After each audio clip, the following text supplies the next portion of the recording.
unatizama game ya Azam, ulikuwa unaona namna ambavyo wanacheza, pengine sijui labda kwa kuwa ni game ya muungano, wao walikuwa wanaona hawezi kupoteza chochote kitu, lakini kwa timu kubwa kama Azam kwangu mimi kumaliza bila kuondoka na kikombe inakuwa so nzuri sana, japokuwa kuna timu pia huwa ni kubwa zinafanya sajili nzuri, lakini mwisho wa siku hakuna zinachoambulia. Lakini ukiangalia Azam kwa siku za hivi karibuni, au tutolee tu kwa msimu huu,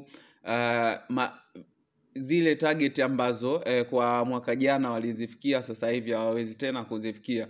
Pointi ambazo walifikia mwaka jana kwenye ligi hawawezi kuzifikia. Lakini hata kwenye hii michuano ya muungano, mwaka jana walifika finali na wakafungwa na Simba, lakini mwaka huu tunaona wametolewa kwenye nusu finali.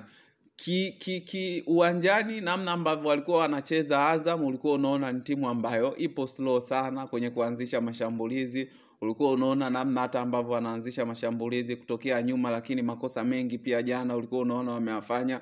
Goli la kwanza ambalo wao waliruhusu, naangalia ndani ya boksi la Azam kuwa kuna wachezaji karibia 5, enzeni wachezaji wa JKU ndani ya boksi la Azam ni walikuwa 3. Kwa hiyo utaangalia pia hapo idadi ya wachezaji kwenye boksi la Azam walikuwa ni wengi zaidi ya JKU, lakini JKU wakaweza kupata nafasi na wakaweza kufunga. Angalia namna ambavyo wanajaribu kuzuia Azam wakiwa kwenye boksi lao.